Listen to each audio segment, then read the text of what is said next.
Imagine acordar em uma pequena aldeia europeia, no século XV. O ar é frio, a neblina cobre o chão e o som distante dos sinos da igreja marca o início de mais um dia. Você é uma mulher simples, vive em uma casa de madeira e palha, cercada por floresta. O cheiro de ervas secando no canto mistura-se ao da fumaça da lareira. Sua vida gira em torno da terra, dos ciclos da lua e dos segredos que as mulheres mais velhas da vila lhe ensinaram. Receitas para curar feridas, chás para aliviar dores e rituais para proteger quem ama. Mas neste tempo, o que era sabedoria poderia facilmente ser chamado de heresia. Você não é vista como uma curandeira. Para muitos, você é uma ameaça, uma bruxa. Na Idade Média, a ignorância e o medo moldavam a vida das pessoas. Doenças, tempestades e colheitas fracassadas eram atribuídas à vontade divina, ou à influência do demônio, e bastava um olhar atravessado, uma palavra mal interpretada, ou a inveja de um vizinho para que você se tornasse o alvo. O simples ato de cuidar de alguém com ervas medicinais podia ser visto como bruxaria, um remédio natural, um chá calmante, um feitiço de proteção. Qualquer coisa fora da compreensão da igreja era sinal de pacto com o inferno. A vida de uma mulher acusada de bruxaria era uma vida vivida na sombra. Você aprenderia a se esconder, a falar baixo, a não chamar atenção. Cada palavra dita a mais poderia ser o começo do seu fim. Imagine o medo constante de ouvir baterem à sua porta à noite, o som dos passos se aproximando, o sussurro das vizinhas apontando o dedo. Uma mulher independente, sem marido, era considerada perigosa. Uma mulher que sabia demais, amaldiçoada. E uma mulher que ousasse desafiar a ordem religiosa, condenada.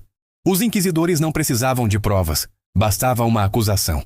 Uma criança que adoeceu, um animal que morreu misteriosamente, uma tempestade que destruiu plantações. E logo alguém lembraria de você. Diriam que te viram andando sozinha na floresta, que ouviram seu nome em orações estranhas, que sentiram cheiro de enxofre vindo de sua casa. O rumor se tornava verdade, e a verdade, sentença. Você seria levada diante do inquisidor. Um homem de roupa escura, olhar severo, com o crucifixo pendendo do pescoço e um livro sagrado nas mãos. Ele não buscaria justiça, buscaria confissão. Perguntaria se você falava com o demônio, se participava de sabás, se fazia poções para prejudicar os outros. Cada resposta errada seria uma prova contra você, e o silêncio seria ainda pior.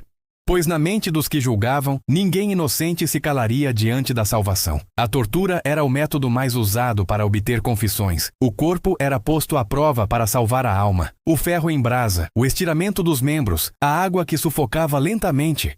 Diante da dor, até os inocentes confessavam. Você confessaria também, não por culpa, mas por desespero. Diria o que eles quisessem ouvir. Talvez até inventasse nomes de outras bruxas, apenas para que a dor parasse. Mas o destino de quem confessava era o mesmo de quem negava: a fogueira. Imagine o cheiro de fumaça se espalhando pela praça. O som da multidão que se aglomera para assistir. Crianças sobre os ombros dos pais, padres com expressões de piedade e medo, camponeses murmurando orações. Você está ali, amarrada ao poste com o corpo ferido e a roupa rasgada. O fogo se aproxima, e por um instante você sente que tudo desaparece. O medo, a raiva, a injustiça. Só há o calor crescente e o som do crepitar das chamas. Para eles, você está sendo purificada. Para você, é o fim da vida. Ou talvez o começo de algo que nunca deixará de existir no imaginário humano.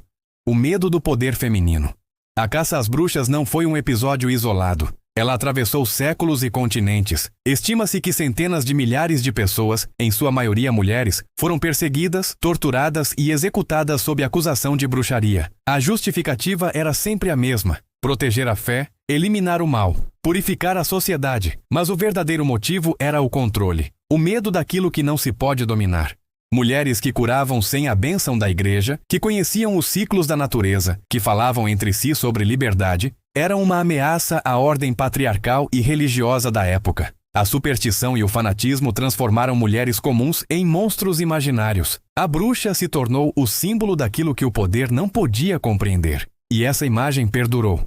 Mesmo depois que as fogueiras se apagaram, a palavra bruxa continuou a ecoar com medo e fascínio. Nos séculos seguintes, ela passou de maldição a arquétipo, de vilã a símbolo de resistência. A mulher que antes era queimada por saber demais, agora era lembrada como alguém que desafiou o impossível.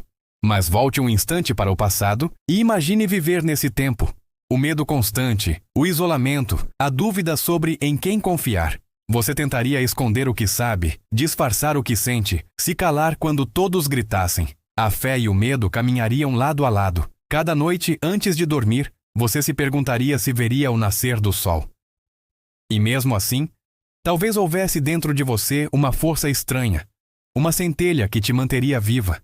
A mesma força que fez tantas mulheres enfrentarem a morte com os olhos abertos, sem se curvarem, sem pedirem perdão por existir. No fim, a história das bruxas é a história da humanidade diante do medo do desconhecido. É sobre como o poder transforma a diferença em ameaça e o saber em pecado. Mas também é sobre como, apesar de toda a perseguição, a liberdade sempre encontra um jeito de sobreviver.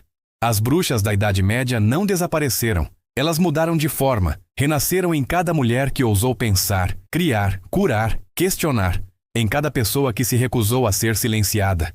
Hoje, quando ouvimos a palavra bruxa, ela carrega um significado diferente. Já não é sinônimo de maldição, mas de força. Representa o poder ancestral que sobreviveu à opressão e se transformou em sabedoria. Aquelas que foram condenadas, de certa forma, venceram. Elas se tornaram eternas. E talvez, em algum canto silencioso da memória coletiva, ainda ecoe o sussurro daquelas vozes que o fogo não conseguiu apagar, lembrando ao mundo que o verdadeiro poder não pode ser destruído.